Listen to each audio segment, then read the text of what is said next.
before we go and admire her, we're going to keep you seated a little bit longer. We have a beautiful presentation for you planned. And it will take about an hour, but don't worry, I definitely won't be the only one talking. We'll have several team members who will be sharing about what happened recently and what's still to come.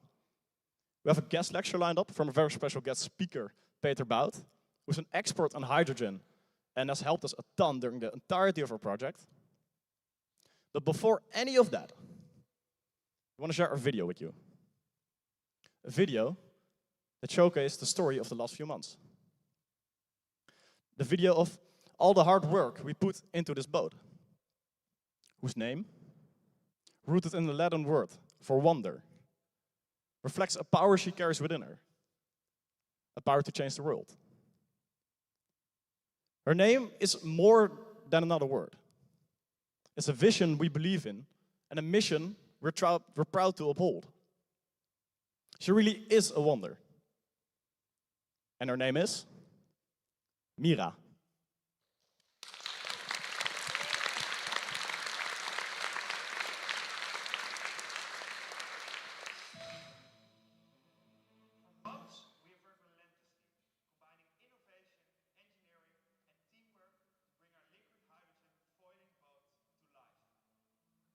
First fiber laid to the final component assembled, every detail has been crafted carefully. And now we are ready to show the world what we have accomplished. The main part of our boat is the hull, produced entirely by our own team members. This year we've incorporated the natural composite flags in areas like the dashboard and tank caps, providing a sustainable alternative to carbon without compromising durability.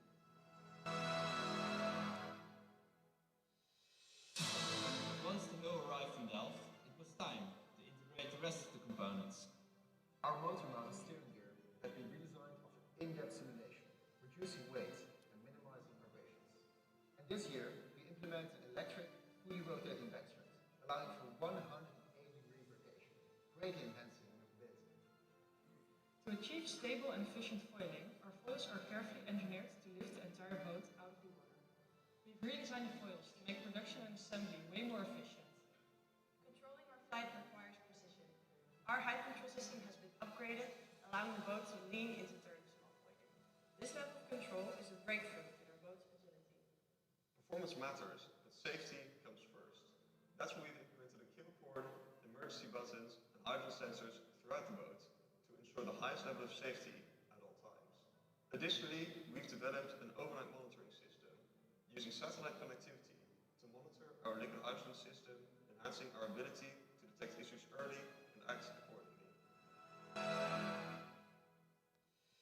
The powertrain combines two hydrogen systems, compressed hydrogen and liquid hydrogen.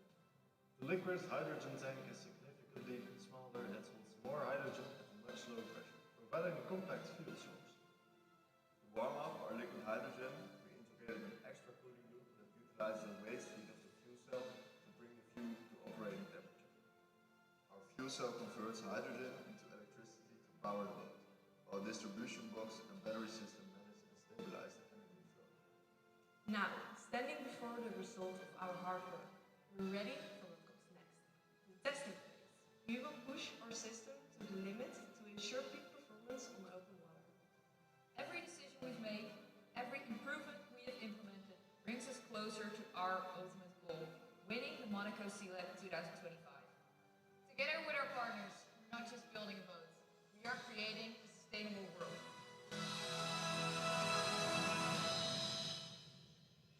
Let's set a new standard. Let's fuel the future.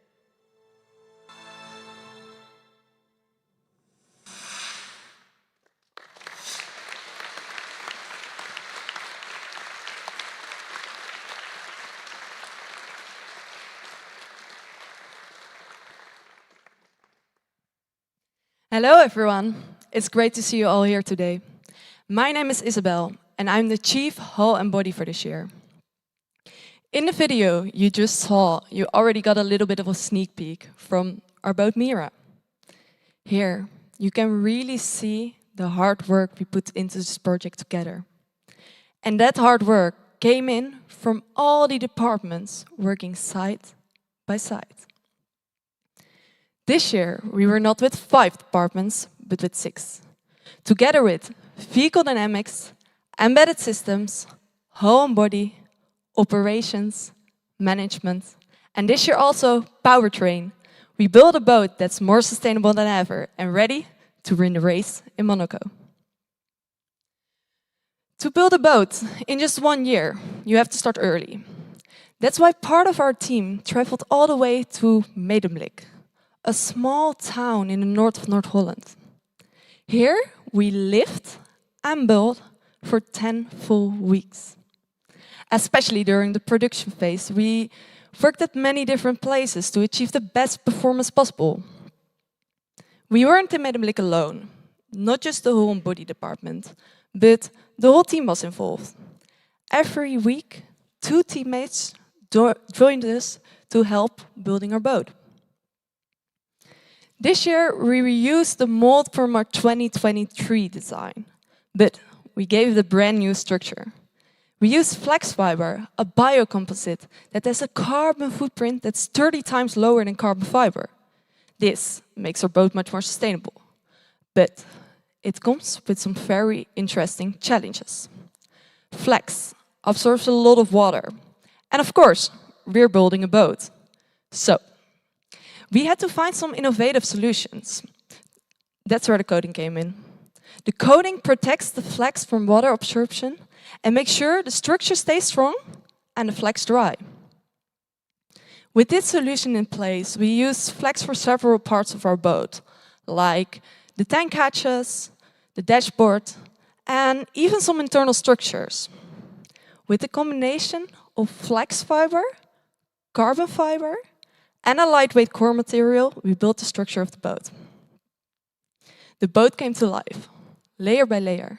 So now you can float. But actually making the boat move forward, that's where vehicle dynamics comes in. They're responsible for the driveline, cooling, steering, struts, and the foiling system. Thanks to foiling, we're lifting the boat out of the water, which reduces the drag and increasing efficiency. The foils are produced in Doetinchem using a technique of pre-preg carbon fiber. This fiber already contains a perfect amount of resin, helping us to cut, lay, and cure the carbon to create high precision and a smooth finished foil. They were also working on making the production and testing phase easier. Instead of implementing inserts into the foils, we now created a system where we can screw an outsert around it. This helps a lot with producing the foils faster and mounting them more easily during testing. The weight of the boat plays also a big role in how well it performs. The lighter it is, the easier to move forward and start foiling. By making an extensive finite element method analysis for the struts, we optimized it. These are connecting the foils and the propeller to the boat.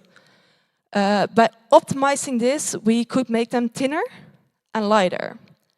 And we designed a completely new motor mount, specifically made to reduce vibration. And assembled a special base plate to save even more weight, while still keeping it strong and stable. Weight always matters, but on a ship, space is the real challenge. For the first time ever in hydromotion history, we are working with liquid hydrogen. Liquid hydrogen has a much higher energy density. So with a smaller tank, we're having the same amount of energy. This is a big step forward in making our boat even more sustainable. But again, it comes with some very interesting challenges. Hydrogen, in its liquid state, is extremely cold. It's stored at minus 253 degrees Celsius. So, we needed a completely new hydrogen tank, specially designed for us. It's currently being produced and will arrive in the Netherlands very soon. But here comes the tricky part.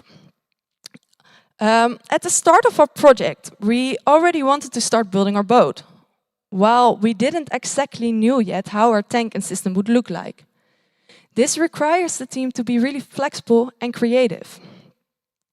And because liquid hydrogen is relatively new and has some major technical challenges, we decided to build a hybrid system, both containing of liquid and gaseous hydrogen. This system helps us with start testing earlier, while the liquid hydrogen tank still needs to be arrived, and the gaseous hydrogen tank is also a reliable backup. This complex system around the liquid and gaseous hydrogen tank needs to be cooled down. In order to do this, we absorb seawater through the front struts, and we use the generated heat from the fuel cell to heat up the liquid hydrogen to gaseous hydrogen to use it as the same energy source for this fuel cell. To ensure smooth sailing, we use both the energy of the buffer and the fuel cell.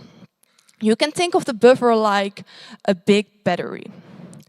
The generated electricity we use in all our systems, high and low voltage.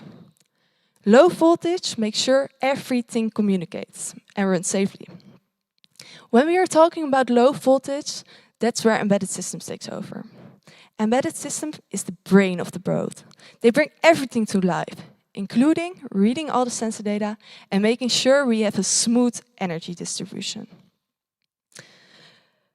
Because we are working with liquid hydrogen, we don't just monitorize our system while sailing.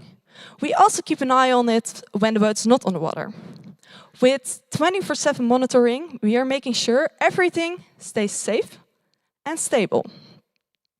And because testing takes place at several locations, we had to duplicate multiple systems, making even more printed circuit boards so we could test safely and efficiently wherever we were working. To be able to work hard and efficiently, we need clear planning, budget control, and clear communication between all departments. Management made sure everyone was aligned so we could work as one united team. This teamwork is also shown in how we present Mira to the world. Operations created a web design that both show our boat and our message.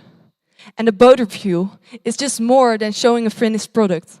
It's showing our story to the rest of the world. Thanks to operations, Mira makes a statement. And that statement includes winning Monaco Sea Lab 2025 with a liquid hydrogen powered boat.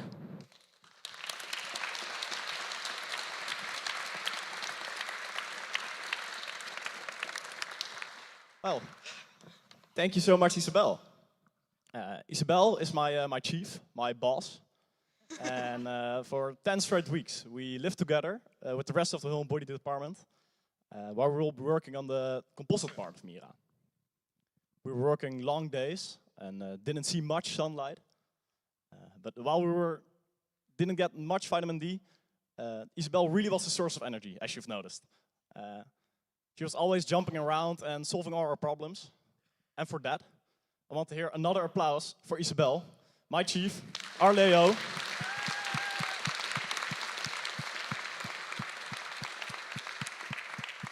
And now I want to introduce the guest speaker. There's nobody in the country who knows more about hydrogen, liquid or gaseous. He's worked on hydrogen-powered cars, trucks, airplanes, but most importantly, on boats. Every time we ask a question, a hydrogen-related question, to a company, the response was, you have to ask Peter. Please welcome to the stage, Peter Bout.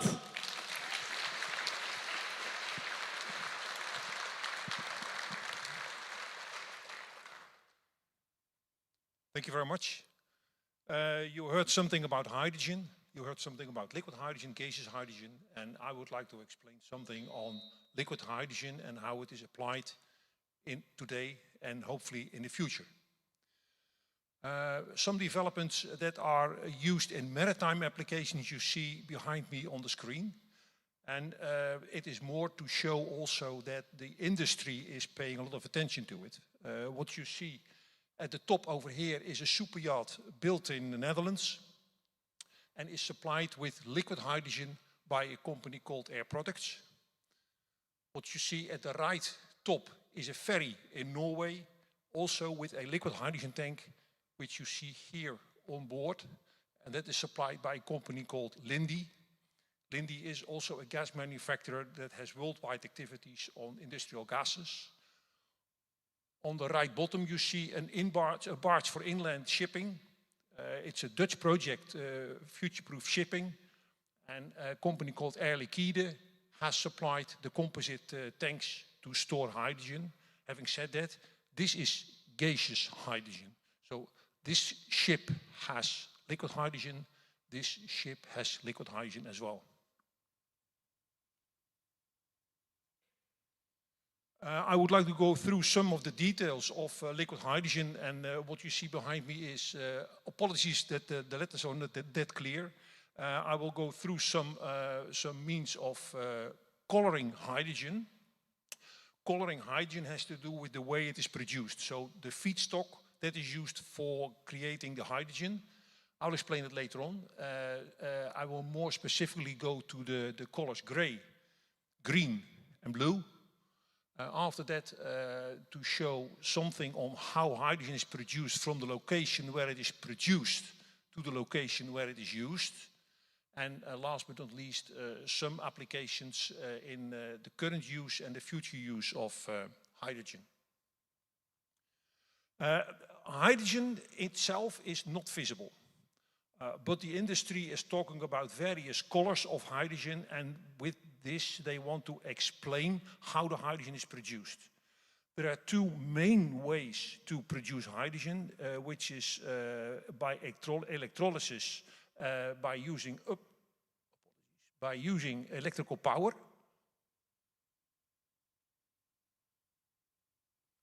And that is what you see over here.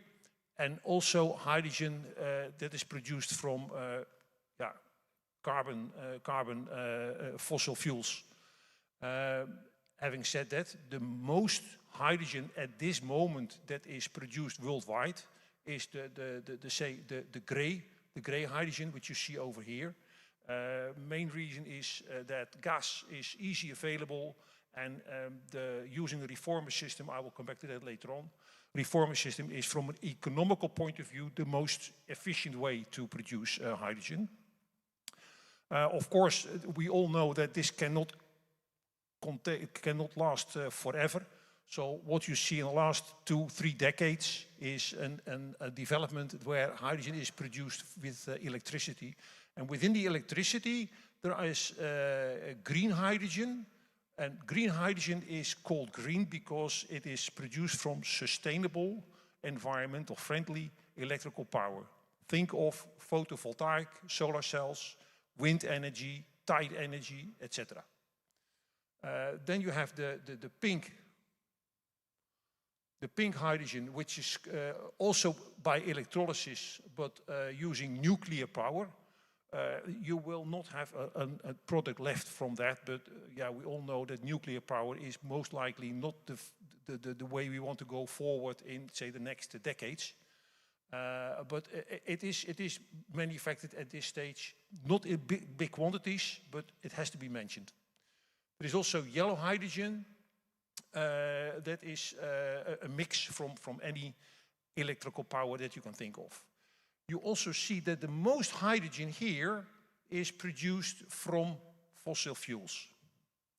And the majority is produced from natural gas. And the blue hydrogen is very closely linked to that. And I will explain later on in this presentation why gray and blue have a strong link between each other. Brown and black hydrogen is manufactured in the Far East, but we hope that these types of production is getting less and less, also because you have a very high greenhouse gas as a result of producing hydrogen that way. Another color that is just mentioned over here is white hydrogen. just a few years ago, hydrogen was found in France, where they were exploring for gas, and they found hydrogen. The problem, though, is that producing that hydrogen is a very difficult thing.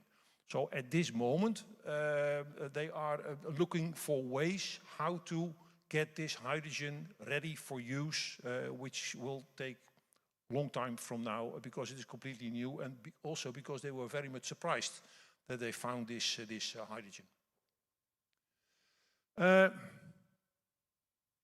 Reforming hydrogen, which is done in a steam methane reformer, an SMR process, as we call it.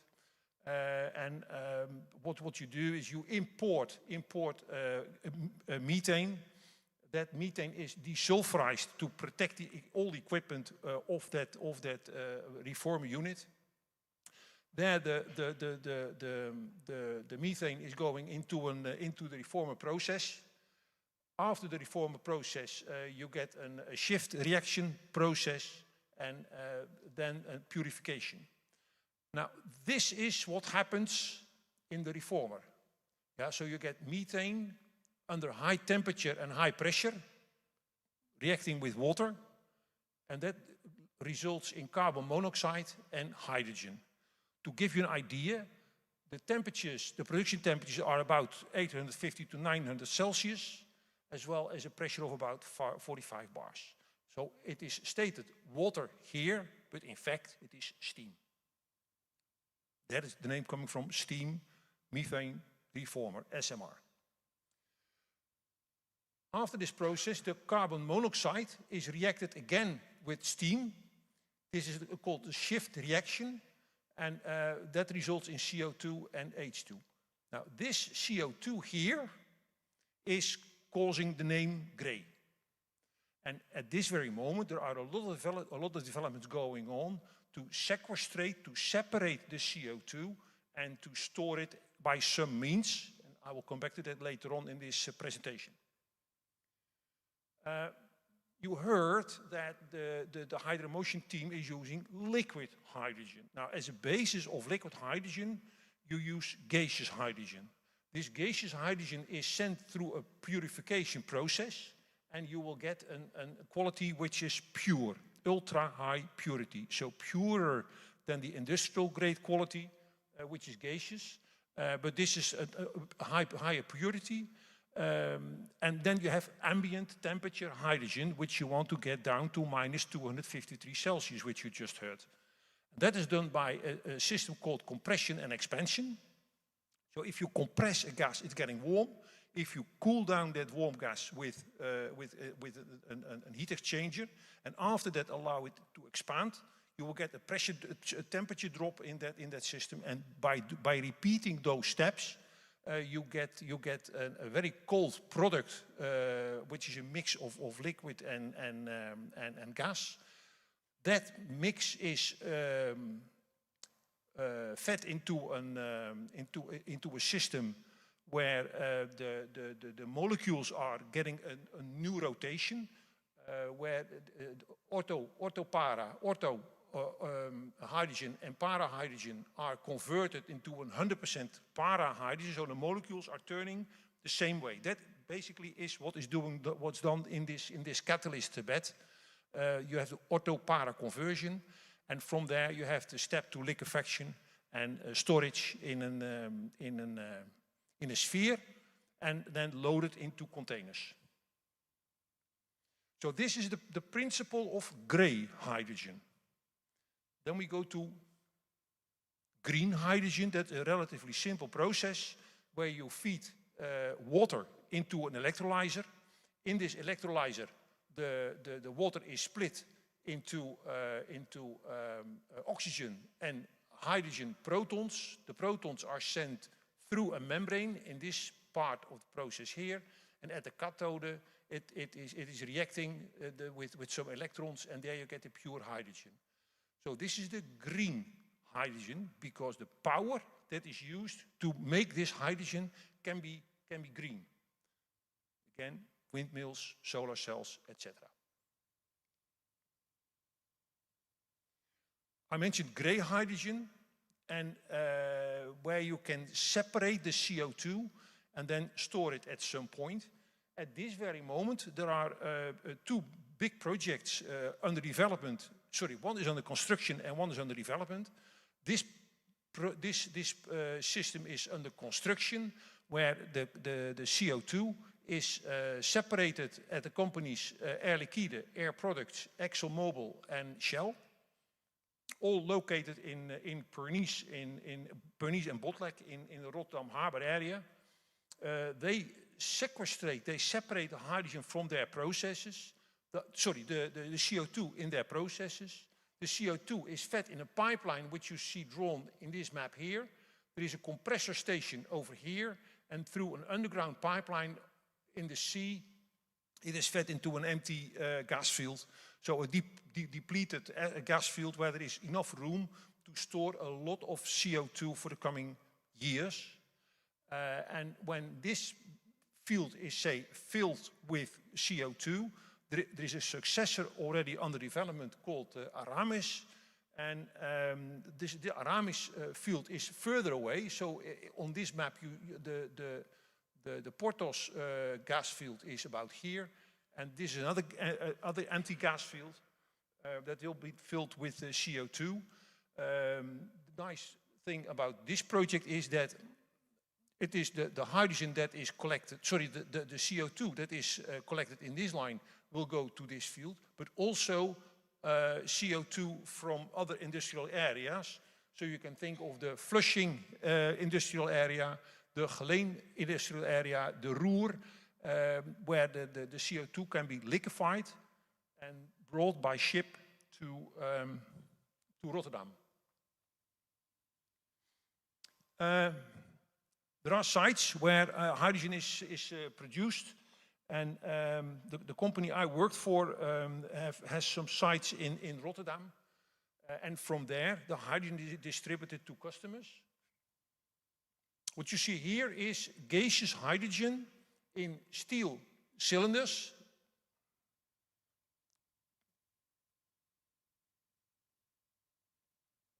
Gaseous hydrogen in steel cylinders. The cylinders are put in a steel rack.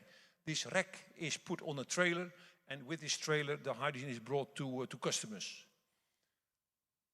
Working pressure of these cylinders is 200 bar.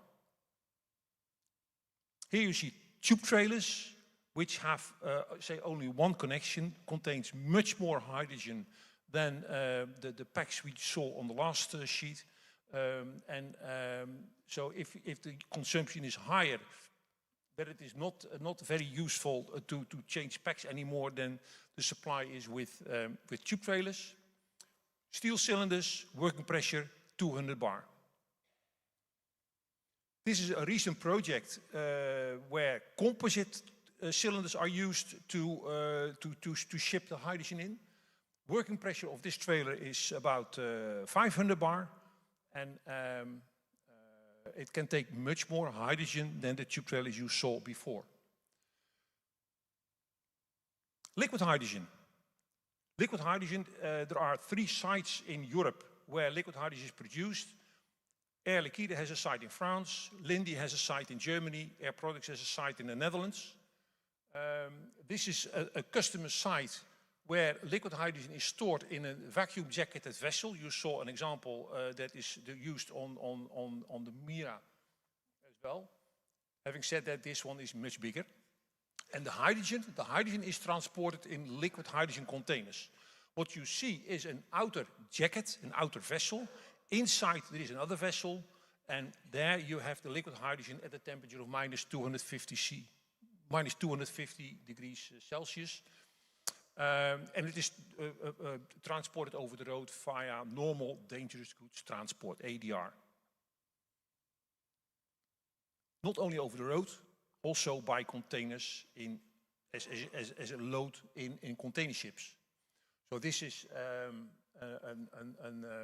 container being loaded in Rotterdam, and that is transported intercontinental to other locations on the globe, and for use on a customer site.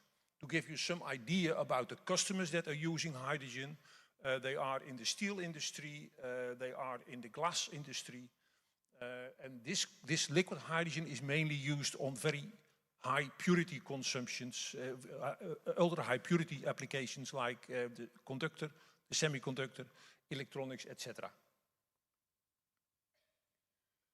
If you have really more hydrogen to be used on a site, think of a refinery, then there is underground hydrogen, gaseous hydrogen transport by pipeline. This is a map of the Rotterdam harbor area with Europort here, sorry, Maasvlakte here, Europort here, Pernice here, and Botlek here, Pernice here. And there is an underground pipeline in the pipeline corridor that is transporting gaseous hydrogen from the location where it is produced to customers west of, in this case, Air Products, and to customers east of Air Products. So there is an ExxonMobil refinery in Botlek, the Shell refinery in Pernice, BP refinery here, former Gunvor, etc. They are all using hydrogen in their processes to produce petrol and diesel, etc.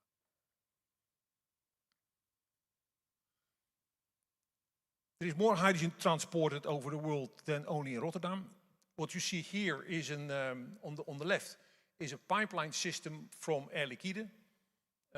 They are producing hydrogen on various locations and they transport it underground by a pipeline to their customers. And having said that, their liquefaction process is taking place here. So they import gaseous hydrogen, liquefy it in Vagey in France, and from there they distribute it in Europe. This is an Air Products map of the globe, where you see the pipeline system in Rotterdam over here, but also some pipeline systems in the US, Air Products being a US-based company. So applications, and I have concentrated on liquid hydrogen here, mainly because that is one of the subjects for today's launch. You see some road transport applications where liquid hydrogen is stored in this vessel here. And this truck can drive about 1,000 kilometers on one refueling with liquid hydrogen. And you see several applications, the same vessel, the same type of vessel. So vacuum jacketed, an outer vessel, inner vessel, etc. The same as you will see later on, and the same you heard on Mira. Maritime applications are also being developed worldwide. Some examples are the ferry I already mentioned, the ferry in Norway, the super yacht that is built in the Netherlands. And this is a project under development where container short sea ships are being built with hydrogen as a fuel. And also aviation. There are some projects. This is a German project. This is a Dutch project. You also have your project, the colleagues from Aero Delft, who are developing this way of propulsing an aircraft with liquid hydrogen. And this is what I wanted to tell you. Thank you.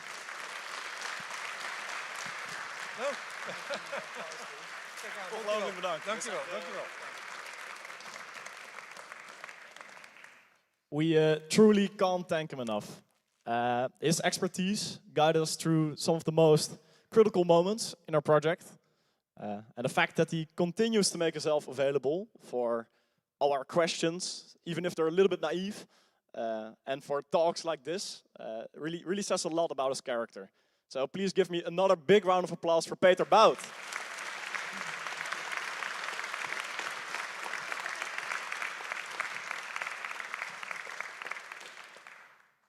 Even though I'm not part of the hydrogen crew on this project, or an expert like Peter, you still learn a lot about it. Did you know that a single hydrogen atom contains as many protons as there are suns in our entire solar system? That's crazy. Okay, sorry, let's leave the science jokes behind to get the next speaker on stage. The next speaker is our project manager, who keeps track of everything. He knows which people are on a critical path meaning that if they are slowed down, the entire project slows down. He determines which test takes place when. And most importantly, every week, he decides who has to do the dishes. Please welcome to the stage, Ted Beren.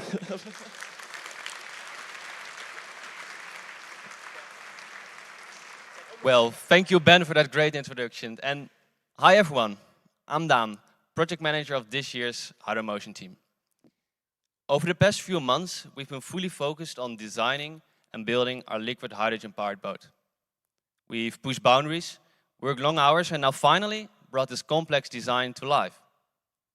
But now the question arises, what's next? We're entering the testing phase. It's the most exciting and intense part of our project. This is where we transition our entire team's... This is where we transition from working in specialized departments to working as one unified team.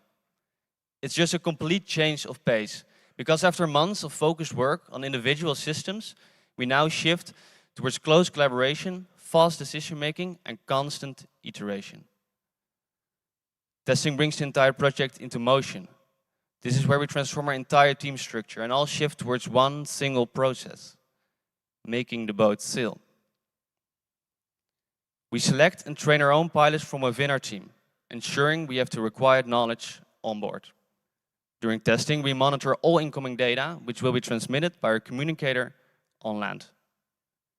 Together with a support vessel, we then create a triangular line of communication, planning technical analysis with live observation, maintaining our highest form of safety.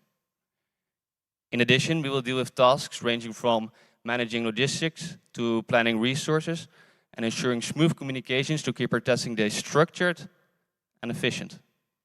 All of these responsibilities play a critical role in keeping our tests running. And then finally, a quick mention of our Monaco department. They are preparing everything related to the race, ranging from logistics to strategy. And you will hear more about that later. So, at this point, we have a boat. However, that does not imply that it functions as intended. Since we're working on a prototype, the process involves a number of unexpected issues. To manage this, we began with unit testing. This is where each individual component is tested separately to identify errors in an early stage. Once we've then validated each component independently, we progress towards integrated testing. This is where all systems are connected and tested as a part of the larger system, ensuring whether they maintain their functionality and can be controlled by our pilots. For example, our motor is first tested on its own, validating its performance and safety. Once integrated into the boat, we test then whether it can be controlled directly from within our cockpit. Mounted in place, it's then connected to our rotating rear strut, allowing them to rotate as one and enabling us to verify a fully functioning driveline and steering system. It was only after these crucial steps that we could finally bring the boat to water. This is where we began sailing on battery power, testing the boat's performance now under real conditions. With the added resistance of water, we could now truly test how our driveline and steering responds in a dynamic environment. Once we then have a fully functional electric boat, we transform it into being hydrogen-powered, relying solely on our gaseous system. This increase in power enables us to reach higher speeds, allowing us to test its performance now under more extreme conditions. Once all systems then continue to operate reliably, we start pushing its capabilities even further. And this leads us into the foiling phase.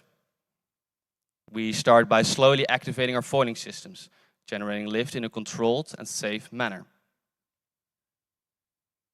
Once the stabilization systems then prove to be consistent, we progress towards our first takeoff, the moment the boat rises out of the water.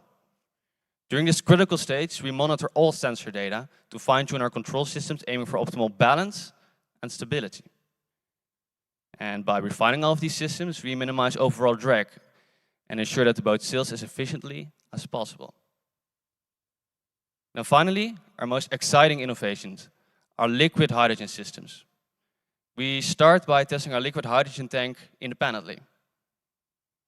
tank itself operates under pressure and cryogenic temperatures, which demands careful testing in a controlled and safe environment.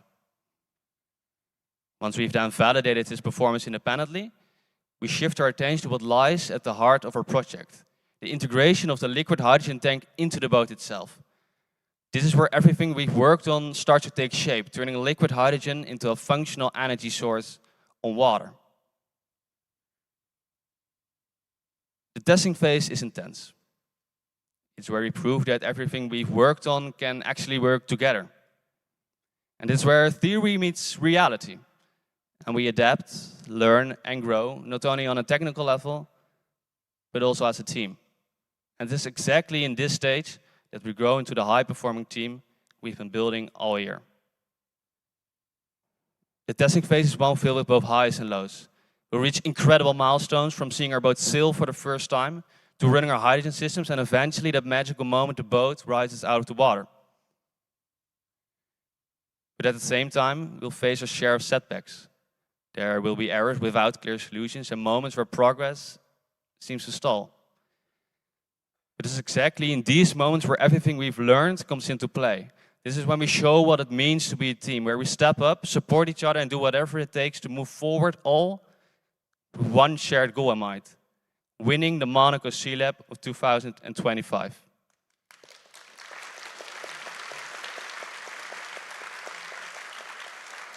And with that, I would like to invite Vivian to the stage. She will take you through all the ins and outs of the race taking place in Monaco.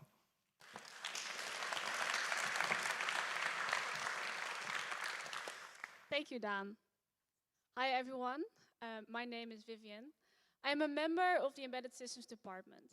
And while my focus in the team is mainly on getting the electronics of the boat up and running, it all contributes to one larger mission.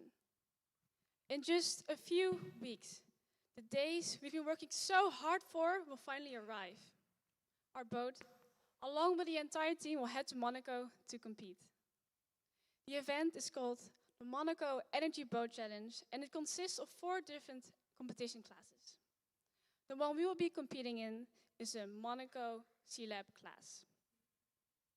It's a competition that focuses on sustainability by using alternative energy sources with 0 CO2 emissions.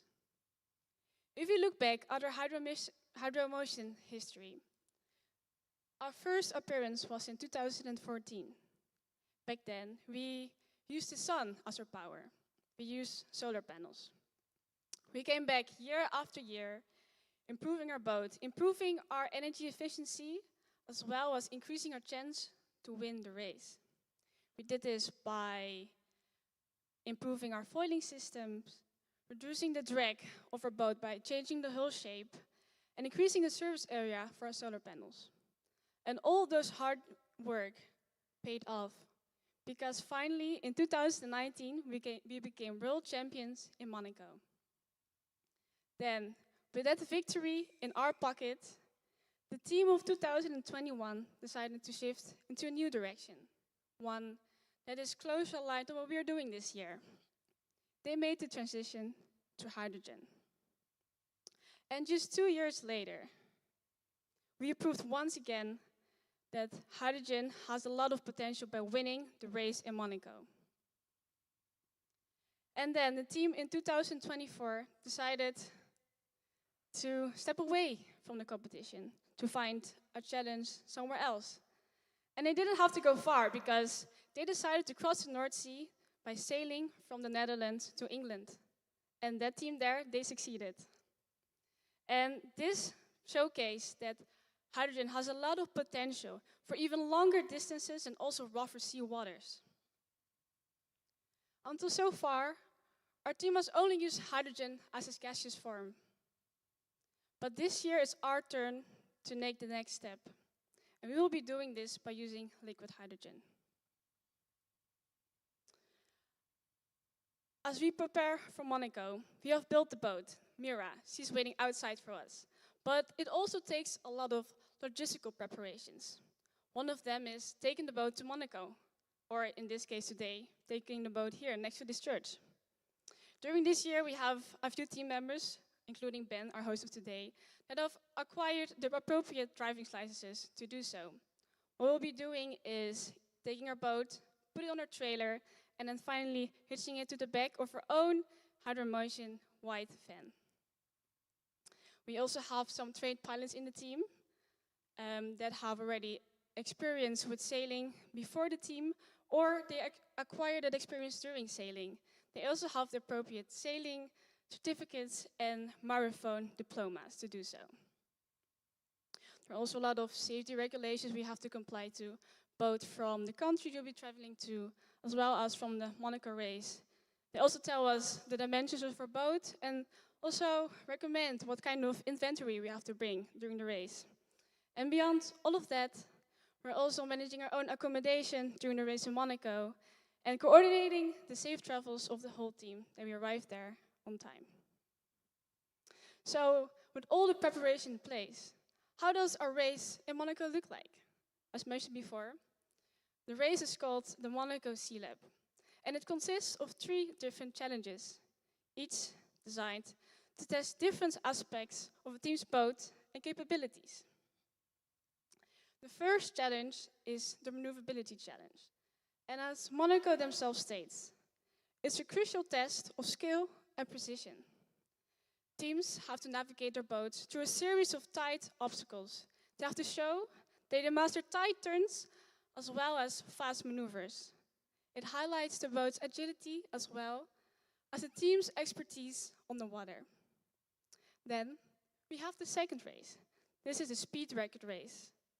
And as the name already mentions, it's all about setting a top speed. And then the last challenge, that's the endurance race. It's a 4-hour-long event where boats have to cover as much distance as possible over a predetermined course. The winner of this competition is determined by a point-based system. In each challenge, teams will earn points based on their ranking, meaning there will be 1 winner in each challenge, as well as 1 overall winner overall, the team with the highest total score.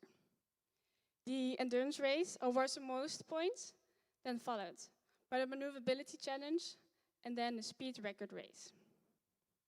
This interesting point distribution encourages teams to come up with a racing strategy. But Monaco is more than just a finish line for us. It's a world stage where we can show what hydrogen is and hydrogen can become. It brings together innovators around the globe, and it's a place where the maritime industry looks for the future of innovation. With an international audience of policymakers, pioneers, and industry leaders, it gives us a powerful platform to show the potential of green energy. And yes, we are here to win. But beyond all the excitement of competition, most importantly, we are here to direct a shift. A shift in mindset, ambition, and action. Because if a team of 25 students can build a liquid hydrogen foiling race boat in just 1 year, it shows that the potential is real and ready.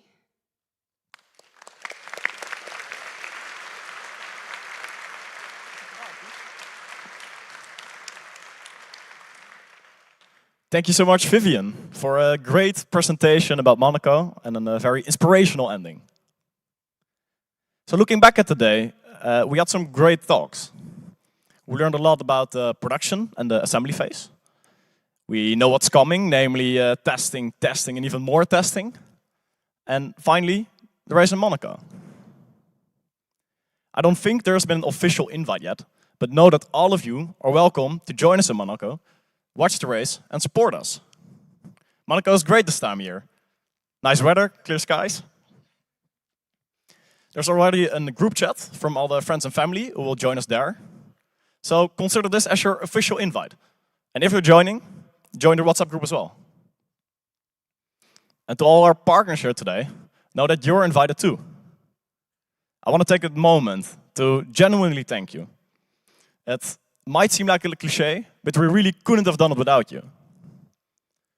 Because of your support and your expertise, we're not just building something. We're pushing boundaries. We're at the forefront of innovation. We are doing things that are complex, difficult, sometimes a little chaotic, and more often than not, slightly over deadline, but nevertheless, always exciting. You've backed us, but not just resources, but with belief. Belief in what we are trying to do is possible. And for that, from our entire team, thank you. Thank you for supporting us, for believing in us, and shaping a better future. So I want to hear a huge round of applause for all our partners.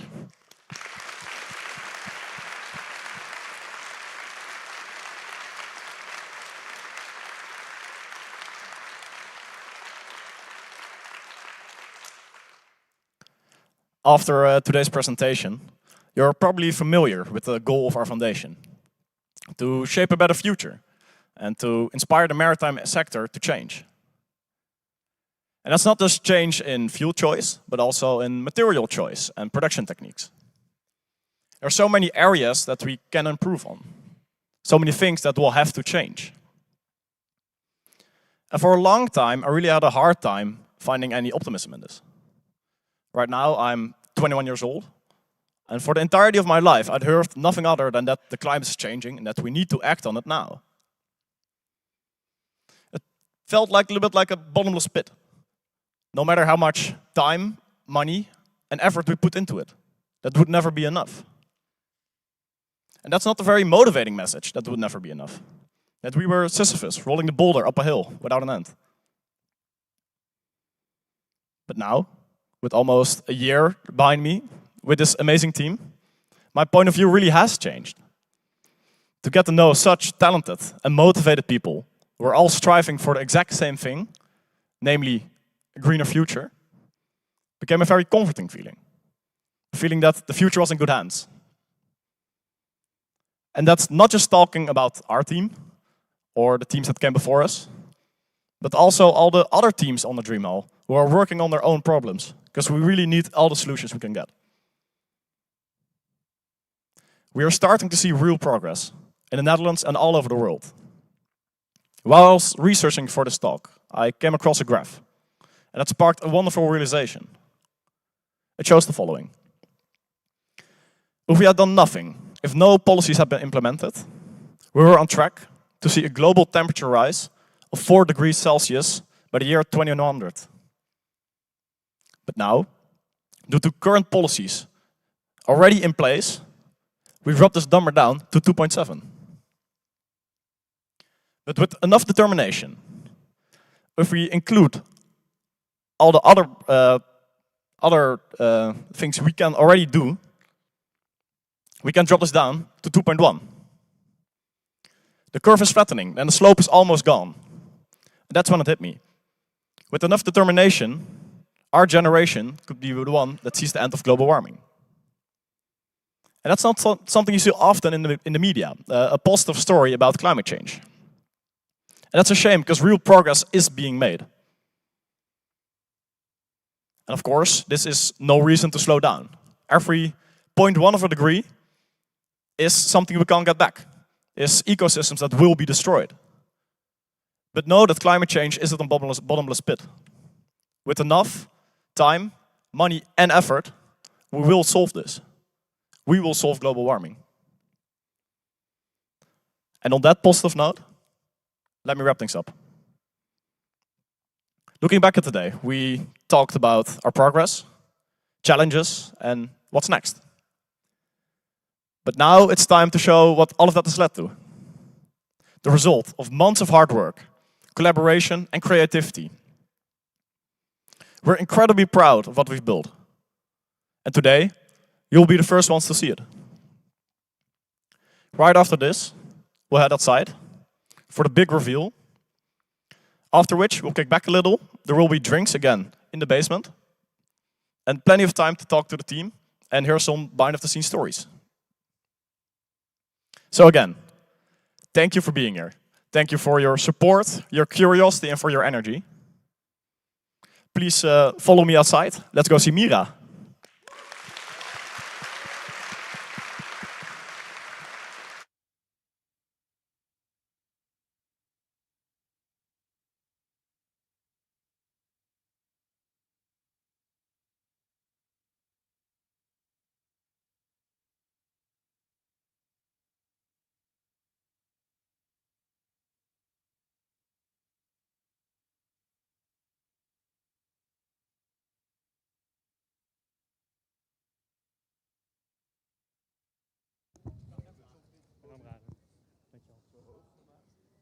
maar als jullie een beetje hier beginnen met staan, dan volgt de rest ook wel.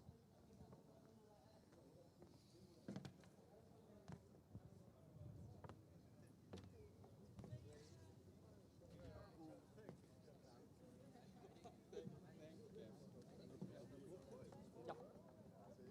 Als ik hem nu indruk, dan doet hij boem. Dan gaat hij los. Dan gaat hij los. Ja.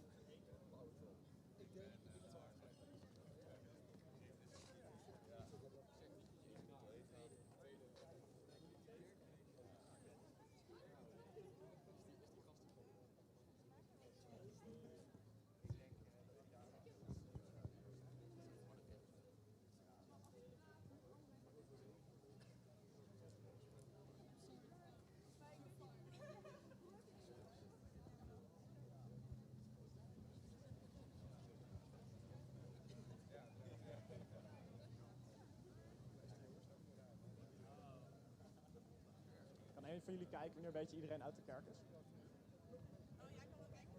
Top, ja, dat je een seintje geeft als...